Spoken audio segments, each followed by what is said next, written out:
Olá, pessoal, tudo bem? Sejam bem-vindos ao canal Humanitas, o canal de pesquisa na área de humanidades. Eu sou o professor Cristiano Melo de Oliveira e falo aqui com vocês. Na live de hoje, dia 5 de novembro, terça-feira, às 19 horas, teremos a honra de conversarmos com o pesquisador João Gomes, mestrando pela Universidade Federal do Rio de Janeiro. Cabe lembrar que o canal Humanitas conta com a campanha do Apoia-se, que é a campanha de financiamento do canal.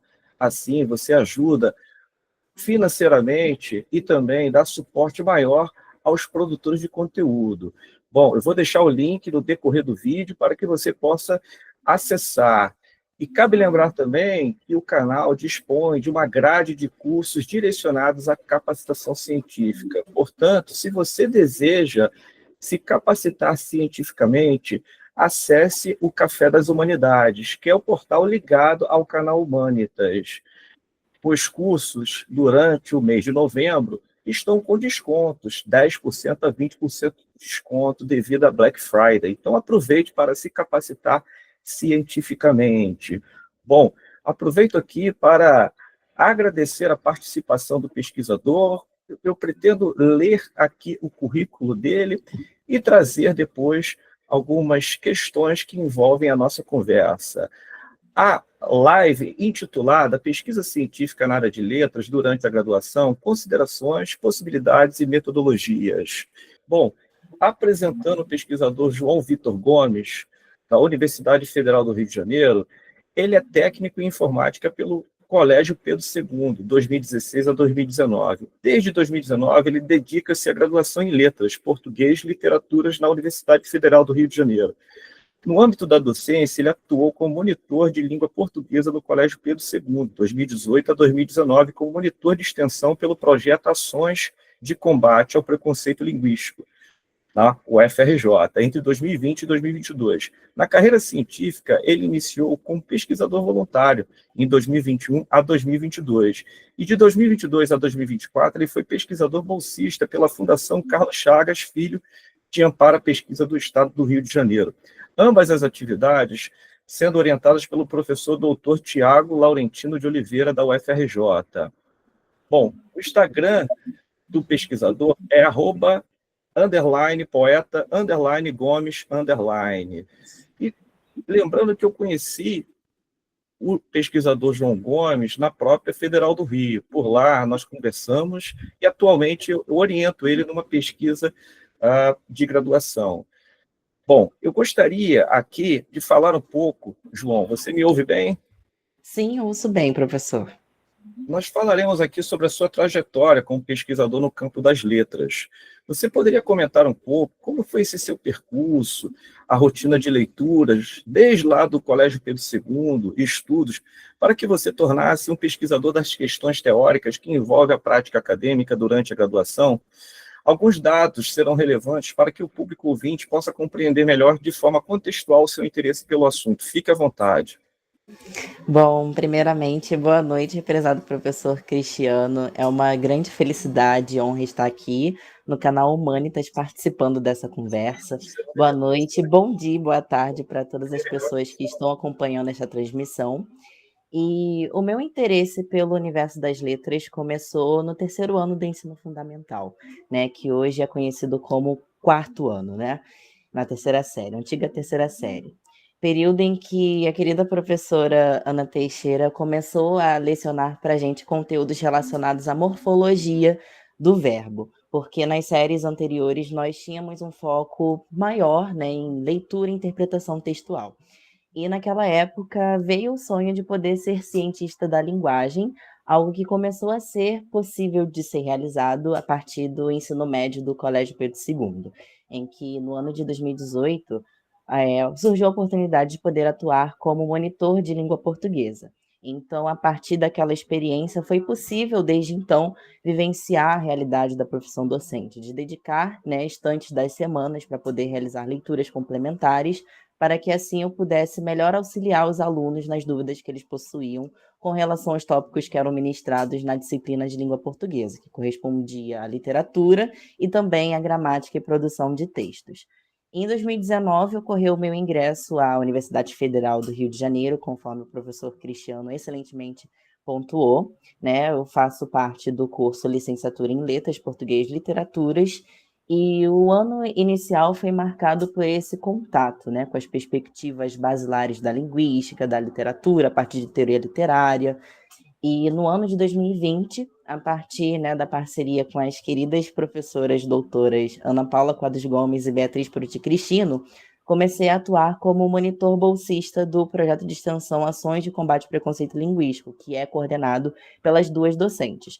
Eu participei como voluntário, né, como extensionista desse projeto no ano de ingresso, no primeiro semestre, e fiz parte da equipe que ficou responsável por produzir o documentário intitulado Até na Faculdade de Letras existe preconceito linguístico, em que o nosso público-alvo era composto por discentes, docentes e servidores da própria localidade da Faculdade de Letras, para a gente poder aferir se havia ou não casos de preconceito linguístico naquele espaço. Então, em 2020, a gente começou a nossa atuação, né, para ressignificar a linguagem na nossa página, para que as mensagens de combate a essa forma de discriminação pudessem alcançar novos públicos, porque, né, infelizmente, aconteceu a pandemia de Covid-19 e as redes sociais eram a nossa única forma de contato com um público externo ao FRJ. Então, a partir de lá, esse contato, né, com o universo científico na graduação começou a partir da leitura de artigos de autores basilares da sociolinguística, como Gabriel Otero e Marcos Bagno também, né? Depende da pronúncia. Então, Sim, a gente realizava leituras relacionadas a esses autores também, pensando em como produzir conteúdos, né, relacionados à sociolinguística, mencionando justamente essas mensagens de combate a essa discriminação. E foi assim até 2022. E no ano de 2021, comecei a atuar com o professor Tiago Laurentino de Oliveira em uma pesquisa dedicada à análise da representação da variedade carioca do português brasileiro no cenário contemporâneo, a partir de produções da indústria audiovisual brasileira, né? Então, começamos analisando determinados episódios do canal Porta dos Fundos, privilegiando também os casos de manifestação das variantes, né, da variação de tu e você e suas variantes, a partir da posição sintática de objeto direto, né, ou acusativo. Em 2022, a partir do financiamento pela FAPERJ, nós demos continuidade a essa pesquisa, só que ampliando o nosso corpus. Então, nós começamos a analisar filmes, séries e novelas datadas de 2001 em diante, né, para que a gente pudesse observar como que esse fenômeno estava sendo justamente mapeado. E a gente conseguiu coletar dados bastante interessantes, né, dentre eles, por exemplo, analisando determinados episódios da série As Cariocas, né, que foi lançada pela Globo em 2010, a gente possuía uma alta expectativa de que as representações, né, corresponderiam ao vernáculo, né, que é sim. utilizado pelos cariocas. Porém, infelizmente, não foi um cenário não tão correspondido assim, porque a título de exemplificação, os episódios que eram focalizados na zona norte do Rio de Janeiro havia uma predominância do pronome tu e de suas respectivas variantes, né, em contextos morfossintáticos bastante específicos, como de briga, desentendimento, ameaça. Enquanto, por exemplo, um episódio que se passou em Ipanema, houve apenas o uso da variante você. Né? Então, a gente viu que havia uma determinada representação, mas que correspondia a questões indexicais bastante precisas, né? Para você Entendi. compor uma determinada significação. Interessante. Então, também partiu com uma pesquisa de campo, como você retrata aí, né? Interessante dizer que essa sua recaída pela linguística sempre foi durante os anos iniciais da graduação. E, posteriormente, você também se dedica à literatura. E, Sim. e mais interessante ainda dizer que né, conforme as aulas aí que você assistiu de alguns professores no curso de letras, você atualmente você fez português de literatura, né? Esse foi o curso que você Isso. inicialmente está terminando agora. Sim. Eu passo para uma próxima questão, João, que diz respeito aos estudantes de letras, que muito se fala que eles leem pouco textos literários, né, durante a graduação. Será que isso é verdade ou apenas uma espécie de rótulo? Quais foram os mais as obras mais marcantes e os autores lidos durante a graduação, sendo que você também é um apaixonado pelas letras. Fique à vontade, porque você também pretende falar aqui sobre os morangos mofados, que atualmente você desenvolveu, um trabalho de conclusão de curso, né? Posteriormente, você vai comentar sobre esse livro magnífico que foi publicado em 82, né? Então, fique à vontade a falar também sobre se isso é um rótulo. De fato, os estudantes de letras leem poucos romances ou não? Fique à vontade. Perfeita questão, professor Cristiano. Essa pergunta é excelente para a gente poder discutir justamente sobre, né, os rótulos que são aderidos aos estudantes de letras. E, como o senhor bem destacou, é uma espécie de mito, com certeza, né? Ao longo da graduação, nós temos aulas, né, que vão versar sobre diferentes aspectos relacionados à literatura, tanto nacional quanto internacional. E nesse percurso, né, por exemplo, destacando as matérias relacionadas à teoria literária, literatura comparada, algumas obras me marcaram bastante, né? Dentre elas eu destaco o livro essencial Franz Kafka, que foi, inclusive, os contos, né, do escritor foram traduzidos pelo Modesto Carone. E a gente teve acesso a essa obra durante o curso de Teoria Literária 3, a partir de alguns contos, e foi uma experiência muito significativa que eu gostaria muito de poder conhecer as outras obras que constituíam esse livro.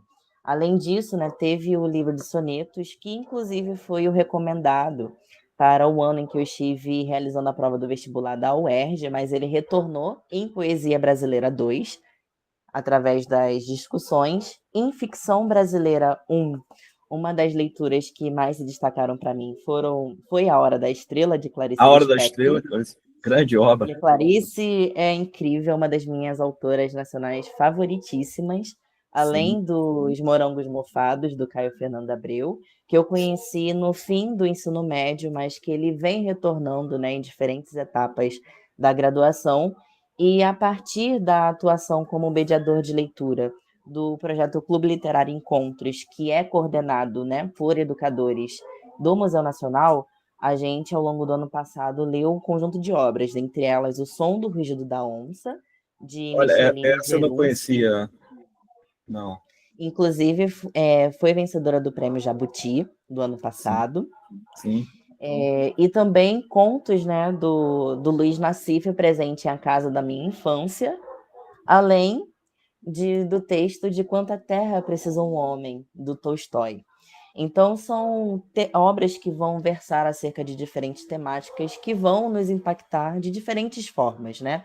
A partir das reflexões que são levantadas tanto pela composição textual daquela produção, quanto também pela condução das disciplinas.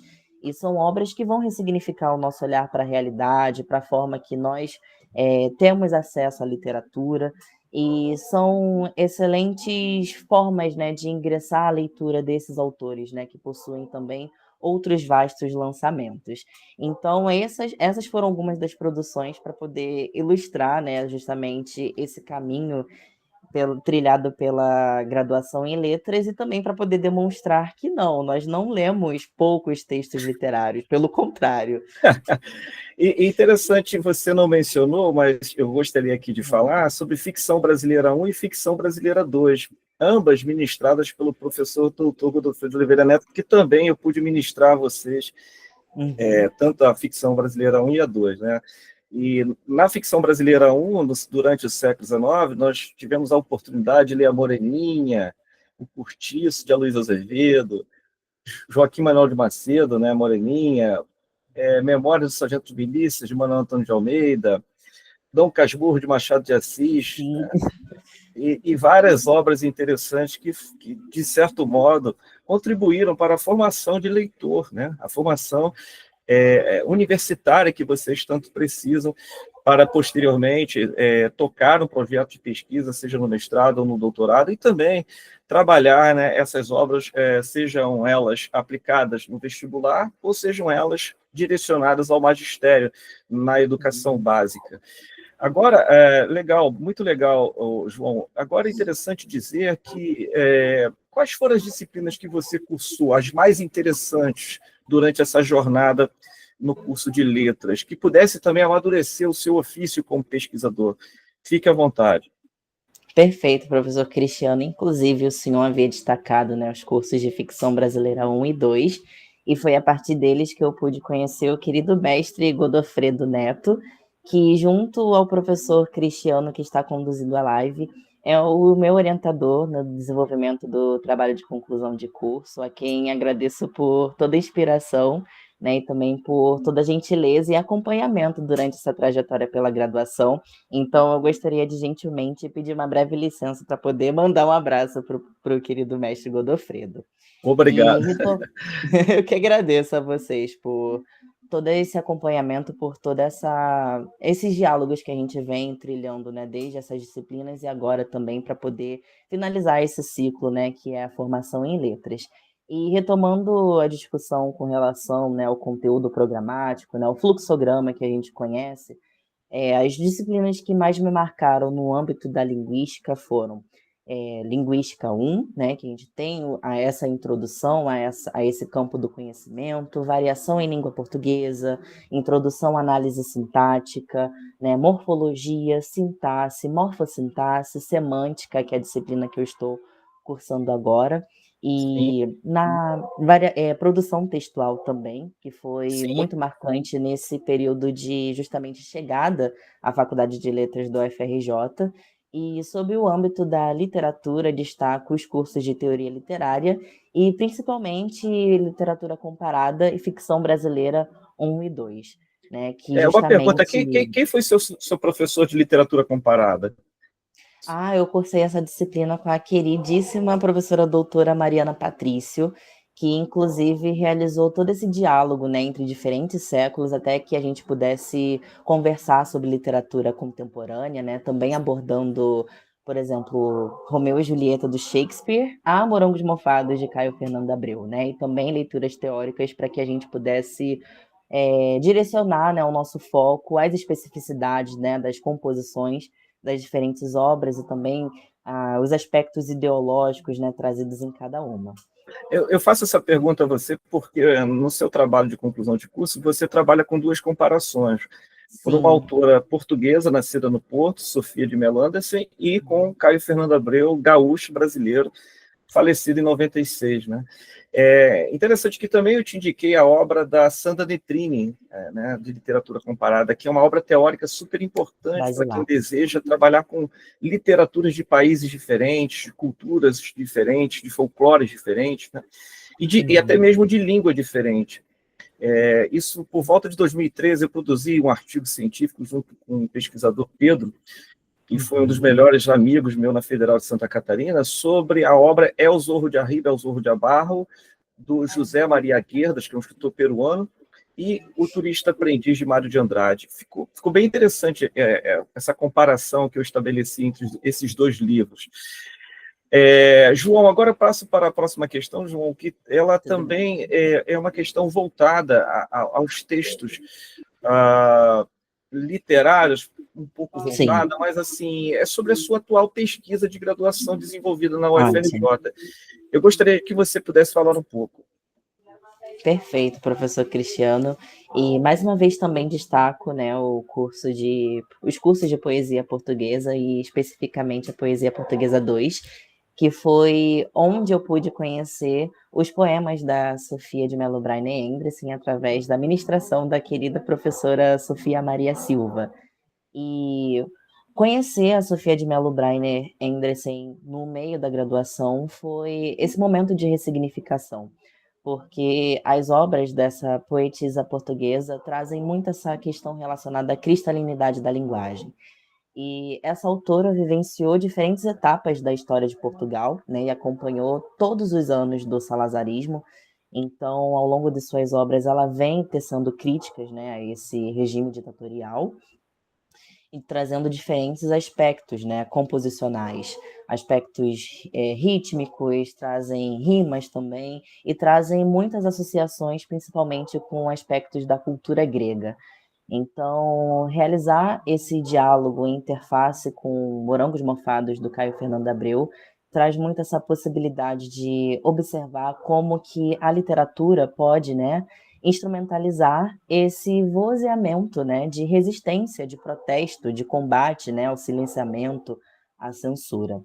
Ambos, como que ocorre justamente essa aproximação entre os dois autores que, apesar de contemporâneos entre si, né, não interagiram, né? Por exemplo, Caio tinha o costume de endereçar cartas aos seus amigos, aos seus familiares, mas infelizmente, até onde sabemos, não houve uma correspondência entre ele e a Sofia de Mello Breiner. Porém, como que eles se conectam, apesar de distantes geograficamente? Caio Fernando Abreu, conforme o professor Cristiano destacou desde o início da live, nasceu, né, no Rio Grande do Sul, em 1948, próximo ao fim da primeira década do século Santiago do passado. Boqueirão, né? Nasceu em Santiago do Isso Boqueirão. mesmo. E ele faleceu, né, em meados de 1996, antes de completar 48 anos. Né, Novo, muito novo. a sua estreia no mercado editorial, né, como produtor de literatura, como escritor, aconteceu em 1970, a partir de Inventários do Irremediável. Ele se cristalizou, né, como um autor bastante único, porque traz, né, justamente essa perspectiva filosófica sobre a vida e também contestações ao regime ditatorial que ele presenciou, né, enquanto cidadão brasileiro, por vezes de forma direta, outras por forma indireta, através de metaforizações e outras figuras de linguagem.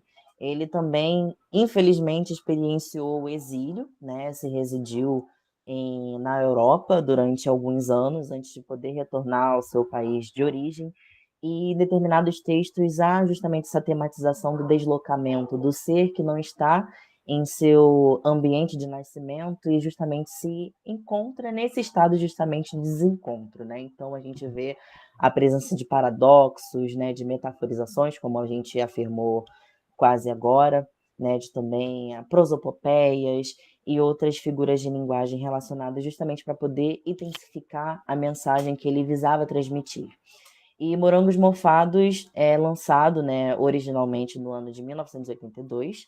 A ditadura militar no Brasil começou em 1964 e durou 21 anos, terminando em 85. Então, quando essa obra foi publicada pela primeira vez, ainda estava sob o apogeu desse período histórico, né, marcado pela repressão, né, pela perseguição de pessoas que não estavam, né, em alinhamento aos ideais que eram preconizados durante aquela época. As pessoas eram consideradas subversivas, inimigas do regime, inimigas do progresso, né? E eram consideradas também vítimas políticas, né? Infelizmente, muitos cenários de violência aconteceram. E Morangos Mofados é uma literatura de testemunho, porque traz Uhum. justamente esse sentimento, né, de sufocamento, às vezes de ausência e ao mesmo tempo de esperança com relação a esse novo amanhã, que tristemente naquela época ainda estava distante, né, de ser concretizado. Então os personagens apresentam muitos esses diálogos, né, sobre o existir, sobre o que vai ser, né, da minha existência futuramente. Será que, por exemplo, eu posso continuar amando as pessoas que eu amo? O que que vai acontecer comigo? O que que vai acontecer com a outra pessoa? Muitos contos, infelizmente, terminam com essa perspectiva mais trágica, né, de separação, brutamente falando. Sim. Então, ou às vezes os contos seguem por um percurso hermético, mas que, né, pela decodificação da linguagem, você consegue perceber que há menções justamente a esse período bastante conflituoso da história nacional. E a Sofia de Mello Bryan Anderson, em diferentes obras, né, também vai tematizar justamente esse cenário de censura, de silenciamento, né, em que as pessoas sumiam por expressar seus ideais que eram contrários, por exemplo, àqueles que eram defendidos pelo Antônio Salazar, né, que governou Portugal durante muitas décadas, né, implementando o que hoje é conhecido como salazarismo. Então, o objetivo primordial do trabalho de conclusão de curso, né, pelo viés da literatura comparada, é observar quais são os pontos de interseção entre esses dois autores que vivenciaram, né, contextos ditatoriais, né, em diferentes países, Sofia em Portugal e Caio no Brasil, né, também tendo como suporte debates teóricos que são levantados por diferentes autores, seja na perspectiva da linguística, seja da perspectiva da literatura, e também de ciências sociais e áreas correlacionadas aos objetivos que nós estamos delimitando, né? Então, por exemplo, para o desenvolvimento do trabalho de conclusão de curso, foram selecionados 8 poemas da Sofia. Dentre eles, por exemplo, Cada dia é mais evidente que partimos, Como é estranha a minha liberdade, Intacta a Sim, memória, sim. Carta aos amigos mortos, E esse tá em que, e Exílio. qual o título desse livro que recebe o título? Ah, sim. Ah, Então, tá. o livro que eu utilizo para poder realizar essa consulta é Coral e Outros Poemas, Sim, datado de 2018, cuja seleção e apresentação foram realizadas, né, pelo professor Dr. Elcanaan Ferraz, que também sim, leciona aulas de literatura brasileira na Universidade Federal do Rio de Janeiro. sim. E os contos do Caio Fernando Abreu, né, que são os basilares para esse trabalho, são pertencentes à edição da editora Nova Fronteira de 2015, esse aqui, que tem essas tonalidades de azul, rosa e Bonita amarelo. capa, né? Muito E lindo. cabe lembrar que esse livro está em PDF na rede. Eu consegui baixá-lo e consegui também ler 3 ou 4 contos já. E gostei bastante, porque é uma temática, como você falou, do não lugar, do sujeito do não Isso, pertencimento, das vidas frustradas, né, pela questão das amarras da própria ditadura militar no Brasil. E o título do livro, Morangos Mofados, cabe lembrar que é um livro de contos, né, uhum, faz menção a essas vidas que, no caso, tiveram a liberdade, né? A questão da liberdade sexual, da uhum, liberdade da cultura, né? Da liberdade de pensamento, de certo modo, são vidas ceifadas, né? São vidas que exatamente. ficaram mofadas, por isso tem esse título. E é um livro que foi cobrado, e me parece que é cobrado também no vestibular da Unicamp, né, em São Paulo. Exatamente, professor. É um livro riquíssimo. É da Sofia de Mello Bryan, eu ainda não li nada dela, mas eu sei que ela é irmã, se não me falha a memória, é irmã do Miguel Sousa Tavares, né, que publicou o Equador, né? Ela é Sim. irmã dele? Se eu não estou enganado. Irmã ou parente do Miguel Sousa Tavares.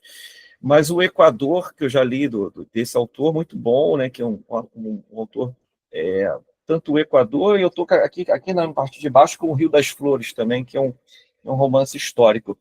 João, você respondeu parte das questões posteriores, porque você falou sobre a questão histórica, né, Sim. das duas obras, né, tanto o salazarismo, tanto a ditadura militar no Brasil. Da sua parte agora, eu gostaria de ouvir um pouco da interdisciplinaridade na prática científica, na área das humanidades. Recentemente, eu gravei um vídeo sobre essa Uhum. questão da interdisciplinaridade. Eu gosto sempre de mencionar que o texto literário não se interpreta por ele mesmo, né? Nós precisamos das disciplinas afins, como a história, a filosofia, a antropologia, a sociologia, né? E as artes, do modo geral, navegam paralelamente com o texto literário. Eu gostaria de ouvir da sua parte como você observa a interdisciplinaridade na pesquisa científica. Por exemplo, como a área de letras pode se relacionar com as outras ciências, né? Como eu acabei de mencionar aqui. Fique à vontade. Perfeito, professor, excelente questão. Eu poderia realizar justamente esse diálogo entre a pesquisa de iniciação científica e também ao desenvolvimento do trabalho de conclusão de curso? Sim, sim, Perfeito, fica à vontade para conversar sobre isso, sobre obrigada. essas relações, né? Ao longo do desenvolvimento do projeto de iniciação científica, né, conforme aludido anteriormente, que foi realizado sob orientação do professor Dr. Tiago Laurentino de Oliveira, também da Faculdade de Letras da UFRJ, como nós estávamos analisando a representação da variedade carioca do português brasileiro a partir de filmes, séries e novelas, foi muito positivo, justamente, esse diálogo entre outras áreas do saber, né, como justamente a representação do cinema, esses diálogos entre as artes, né, que possibilitassem essas reflexões sobre a presença da linguagem, né, em todas essas formas de comunicação. Quais são os propósitos, justamente, discursivos, né, que são adornados a essa construção de uma série televisiva? Quais são os componentes que possibilitam justamente essa representação? Quais são os objetivos, né, dessa tematização, né, do falar carioca a partir dessas diferentes produções? Quais os efeitos de sentido ocasionados? Então, foi possível realizar leituras que dialogassem sobre justamente a história, né, da teledramaturgia brasileira, a representação justamente de ideais a partir da veiculação de imagens cinematográficas, justamente para que o nosso trabalho pudesse estabelecer essa interface, né?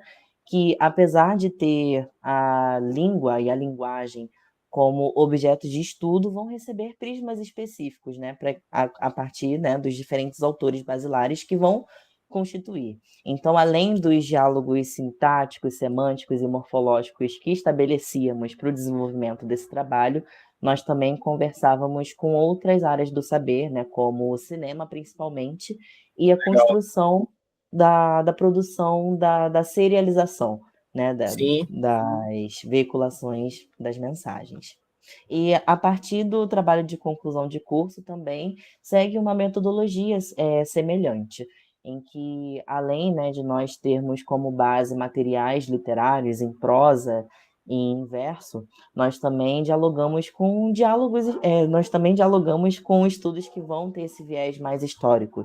Então, destaca-se, por exemplo, Walter Benjamin, que traz justamente essa reflexão acerca do conceito de ruína e como que isso pode ser aplicado, né, ao decorrer do século XX, né, que também estabelece essa conexão bastante direta entre as obras dos dois autores tematizados.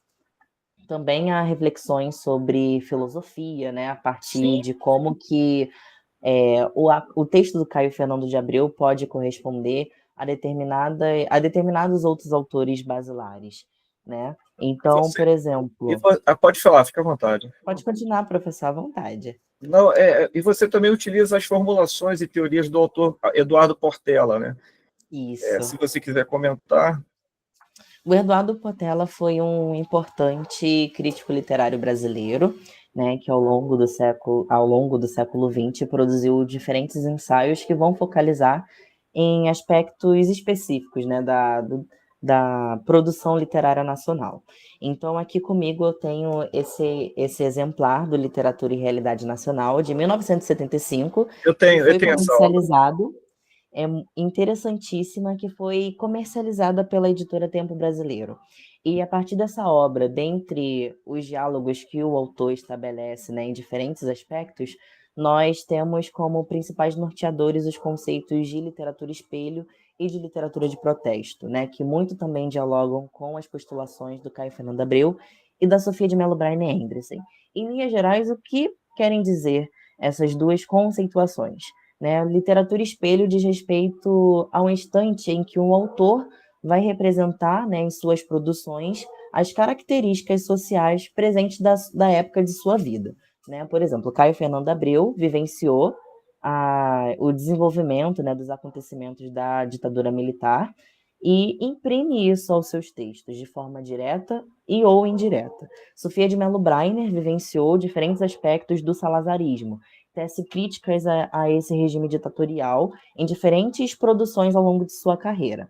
E literatura de protesto, conforme o Eduardo Portela enfatiza, justamente vem com esse propósito de contestar uma situação determinada, um determinado estado de ser das coisas. Então, a Sofia de Mello Bryan Anderson, frente a esse cenário de repressão, de censura e de perseguição, vai justamente contestar o porquê de tudo isso está acontecendo, de porquê as pessoas não terem mais o direito à liberdade de expressão e à liberdade de ser, né? Justamente porque, conforme os cidadãos portugueses expressavam suas críticas ao regime, a PIDE, né, expansionava justamente esses que eram considerados opositores.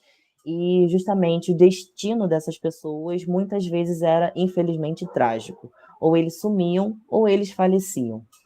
Né? Então, justamente, a literatura espelho vem justamente para poder representar um determinado período histórico, né, que é vivenciado por aquele autor, e a literatura de protesto com esse objetivo de contestação, de questionamento do porquê que isso está acontecendo, de Interessante. se posicionar criticamente. Essas formulações me fizeram lembrar as formulações do crítico Márcio Seliman Silva sobre a questão do trauma, né? Do trauma.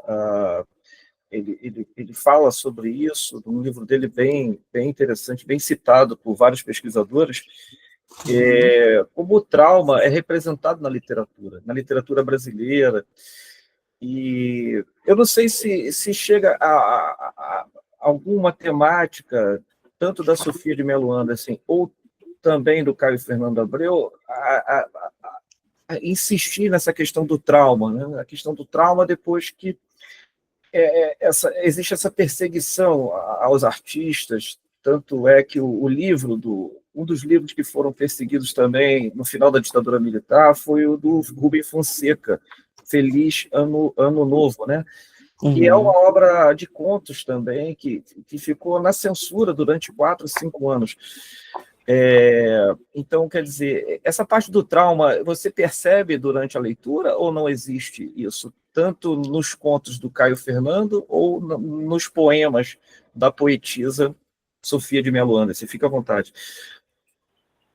Professor Cristiano, mais uma vez agradeço pelos excelentes questionamentos que estão sendo levantados durante essa live, e nós podemos observar, né, determinadas instâncias do trauma, né, conforme o debate que está sendo estabelecido aqui, nas obras, por exemplo, do Caio Fernando Abreu. Já no conto inaugural, né, dos Morangos Mofados, que é intitulado Diálogo, nós temos dois personagens que não têm nome, a não ser, né, uma vogal A e o outro que é aludido como B, em que um está direcionando um discurso, né, que é marcado pelo aspecto positivo da afeição, né, do carinho em relação ao outro. Começa com "você é meu companheiro", uma afirmação. Só que, conforme é um período em que o discurso, né, está sendo observado, né, que está sendo silenciado, reprimido, há justamente essas instâncias da desconfiança.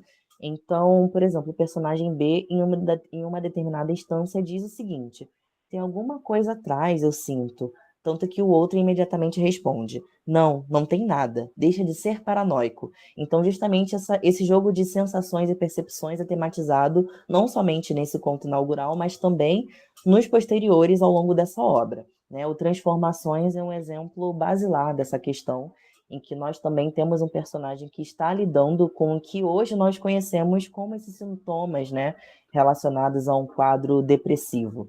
Um personagem que, inclusive, dialoga diretamente com o conceito que o querido mestre Godofredo intitulou como demissão do sujeito, em que, a partir de determinadas vivências, ele vai se apagando, ele vai justamente deixando de ser visto, né, deixando de existir, apesar da materialidade de sua presença física acontecer. Ele não se reconhece quando interage com seus amigos, quando vê sua imagem refletida no espelho, e ao longo desse conto é justamente tematizada essa batalha para que ele pudesse voltar a ser quem ele era. Já no conto da Sofia de Mello Braine Endres, nós temos justamente essa presença do trágico, né, conforme também levantado por um estudo acadêmico bastante basilar, e a gente vê, né, justamente essa reincidência da saudade, da tristeza, da melancolia, quando a gente vai ler, por exemplo, o poema intitulado Carta aos Amigos Mortos, em que ela dedica, né, justamente essa rememoração à vida daquelas pessoas que lhes eram importantes, mas que infelizmente no decurso da vida faleceram.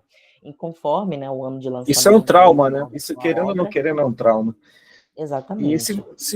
desculpa te interromper, mas se você Não, quiser recitar um dos poemas da Sofia de Mello com Anderson, certeza. que traga essas reflexões, fique à vontade. Perfeito. Eu gostaria de gentilmente pedir licença para poder ler o poema intitulado Data, que é constituinte do Coral e Outros Poemas, 2018, na página 190, em que justamente a autora busca definir, busca representar a partir da linguagem esses aspectos sensoriais, né, esses aspectos também de sentimentais que eram aludidos, né, que eram circunscritos àquele período histórico.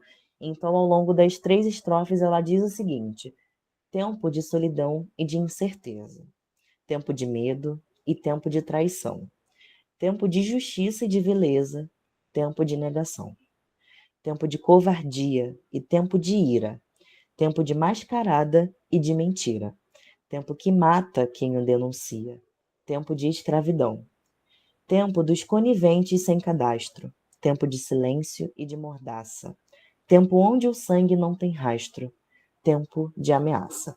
Então, aqui, a partir de vocábulos bem precisos e bem diretivos, ela imprime essa perspectiva da revolta, essa perspectiva, né, de uma aparente melancolia que vai justamente se conectar a esse cenário de silenciamento, né, em que os cidadãos portugueses estiveram em disjunção, conforme Fiori em 2021, disjunção a esse cenário de liberdade de pensamento, liberdade de ser, liberdade de viver. Então, Interessantíssimo, João, interessantíssimo. E dizer que essas obras elas possuem as suas semelhanças e distinções é um trabalho de literatura comparada, como você fez no seu TCC. Porque você também, durante a sua pesquisa, você faz também uma contextualização histórica. Você aí formula 3 ou 4 laudas sobre o salazarismo e sobre a ditadura militar no Brasil. E traz essas comparações, tanto no aspecto cultural, no aspecto da censura, né? No aspecto do exílio, né? Que eu não sei se a Sofia de Melo Andas chegou a sair de Portugal, mas ela deve, né? Ela viajou muito, né, para fora e tal, porque ela nasce no início do século XX, ela nasceu em 1907 ou 1908, né? Que data que ela nasceu? Que ano foi? Em 1919, professor, Ah, 19, ela nasceu em 19.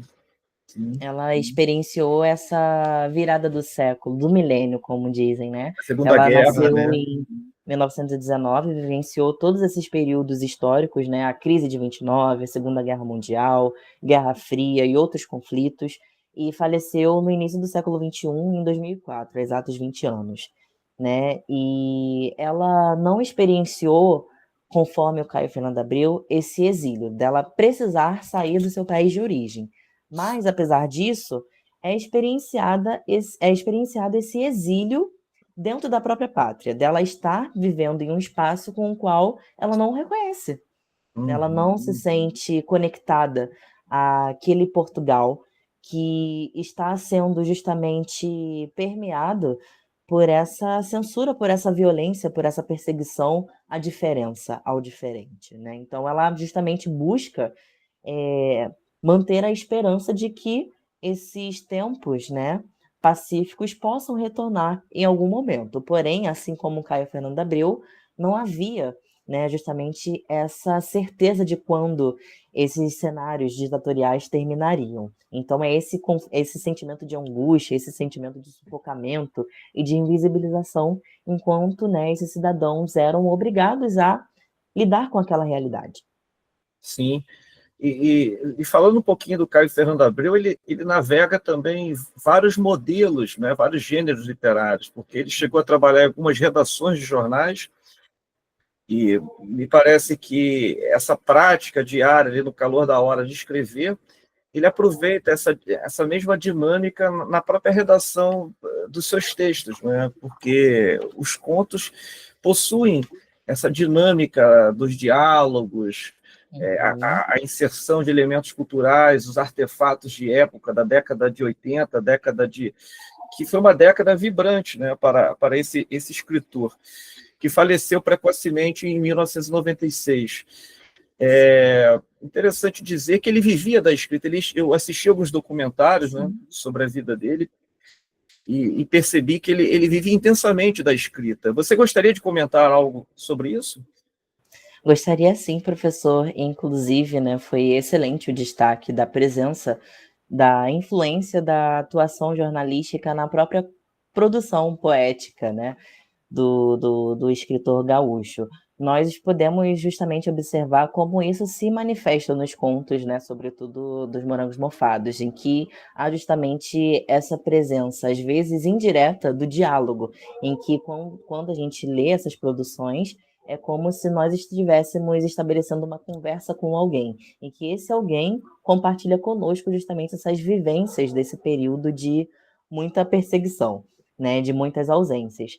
E é muito interessante também observar que a valorização dos textos do Caio Fernando não aconteceu somente num cenário póstumo. Enquanto ele estava, né, no período em vida, ele pôde também acompanhar a adaptação de seus textos para o cenário teatral, cinematográfico, né? Nós temos a adaptação de Aqueles Dois, que é um dos contos de Morangos Mofados para o cinema durante a década de 80, que representa com muita fidedignidade toda a essência, né? Todo esse dialogismo que é trazido pelo texto, né? A representação atmosférica, todos os diálogos também, né? Toda essa centralidade narrativa está presente naquela produção que seguiu justamente, né, o delineamento narrativo postulado pelo autor. E é muito também interessante observar como que nessa edição da Nova Fronteira de 2015 há um conjunto de cartas ao final do livro. Em uma delas, que é endereçada ao Zezinho, uma das pessoas mais próximas do Caio Fernando Abreu, datada de 22 de dezembro de 1979, ele já descreve como estava sendo para ele o processo de elaboração de Morangos Mofados. E aqui ele também tematiza principalmente, então aqui há esse viés mais metalinguístico, em que ele pergunta, né, para esse interlocutor sobre qual era o tipo de criador que ele queria se tornar. Então eu gostaria de brevemente poder ler essa passagem que ele faz, inclusive menção ao dia em que ele conheceu pessoalmente a Clarice Lispector, e tematiza justamente essas diferentes concepções de autores que se dedicaram, né, intensamente à produção artística. Ele diz o seguinte na página 217, né, da edição Nova Fronteira 2015. Eu conheci razoavelmente bem Clarice Lispector. Ela era infelicíssima, Zezinho. A primeira vez que conversamos, eu chorei depois a noite inteira, porque ela inteirinha me doía, porque parecia se doer também, de tanta compreensão sagrada de tudo. Te falo nela porque Clarice, para mim, é o que mais conheço de grandioso, literariamente falando. E morreu sozinha, sacaneada, desamada, incompreendida, com fama de meio doida, porque se entregou completamente ao seu trabalho de criar. Mergulhou na sua própria trip e foi inventando caminhos na maior solidão, como Joyce, como Kafka, louco e só, lá em Praga, como Van Gogh, como Artaud ou Rimbaud. É esse tipo de criador que você quer ser? Então entregue-se e pague o preço do pato, que frequentemente é muito caro. Ou você quer fazer uma coisa bem feitinha para ser lançada com salgadinhos e uísque suspeito numa tarde amena na cultura, com todo mundo conhecido fazendo a maior festa? Eu acho que não. Conheço muita gente assim, e não dou um tostão por eles todos. A você eu amo. Raramente me engano. Então ele, né, nesse viés mais humorístico e também bastante incisivo, vem criticando essas diferentes concepções de produção escrita, né? E ele indiretamente vem a indicar quais são os possíveis caminhos que vão conduzir, né, o escritor ao sucesso ou, pelo lado oposto, ao insucesso. Legal, João, muito legal. É interessante a facilidade, né, que ele tinha com os elementos culturais de época e também essa visão muito aberta, né, da cultura. Tanto citando Artaud, que é um teórico da dramaturgia, né, Rimbaud, né, dentre outros escritores, enfim, que ele gostava, que ele tinha essa predileção. João, e agora cabe lembrar que você é o novo mestrando, né, do programa de Linguística da Universidade Federal do Rio de Janeiro, prestigiosa, o FRJ. Eu gostaria que você pudesse finalizar aqui a nossa conversa falando um pouquinho do que se trata esse projeto dentro de um programa de mestrado que requer excelência do pesquisador na prática da pesquisa científica. A palavra é sua. Obrigada, professor, mais uma vez pela condução dessa live e por tantos diálogos relacionados à carreira acadêmica, principalmente pela área, né, das letras, e com muita emoção foi vivenciado ao longo desse ano de 2024 esse período, né, de preparação para a prova da pós-graduação da Faculdade de Letras do UFRJ. Eu me candidatei para o programa de pós-graduação em Letras Vernáculas, né, conhecido pela sigla PPG-LEV, e junto ao professor Dr. Tiago Laurentino de Oliveira, que vem sendo meu orientador desde o início da graduação, a partir do projeto Ação de Combate ao Preconceito Linguístico e depois do desenvolvimento da pesquisa de iniciação científica, nós temos o objetivo de ampliar o nosso foco de análise, né?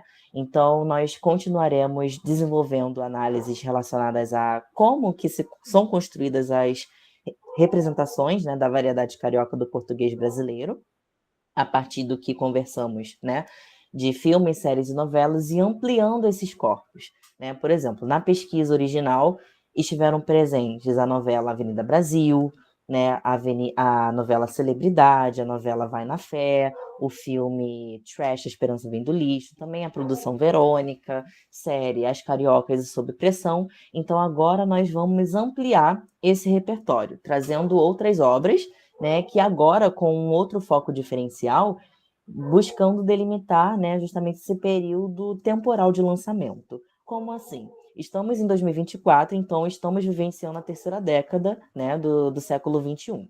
Então, nós realizamos uma seleção de obras que vão justamente versar durante esses períodos para que a gente possa verificar se há ou não mudanças nessas formas de representação e quais são os efeitos de sentido ocasionados por essas representações. Então, vai haver justamente esse diálogo, né, interseção entre a área da sociolinguística e múltiplas outras áreas também do saber, né? Conforme a gente pôde conversar brevemente há alguns minutos, a representação cinematográfica, a linguagem midiática, como que tudo isso pode, né, e está diretamente associada a diferentes ideologias a partir da linguagem. Quais são justamente, né, os efeitos de sentido ocasionados por essas representações? O que elas buscam tematizar? Quais são justamente as mensagens que ela visa transmitir aos telespectadores? Então, esses e também outros objetivos, outras formas de reflexão também estarão presentes, né, ao longo dessa jornada pelo mestrado, com relação à qual eu estou com muitas expectativas, porque é um sonho da vida mesmo, né? Não somente um sonho acadêmico, é um sonho que também é compartilhado com os meus familiares, né? Sim. E a gente tem estado bastante feliz desde que o lindo resultado da aprovação foi divulgado, né? Próximo ao fim do último mês. E 2025 vamos vivenciar essas novas aventuras, né, pelo universo acadêmico, agora pelo âmbito da pós-graduação.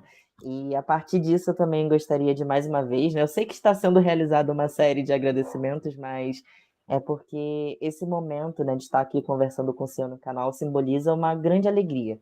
É sempre um prestígio poder conversar sobre o universo das letras, né, que está presente na minha vida desde a minha infância e hoje está sendo pesquisador, né, sendo cientista da linguagem, é a representação, né, justamente de um sonho que vem sendo, né, sentido, vem sendo batalhado para ser concretizado desde muito tempo.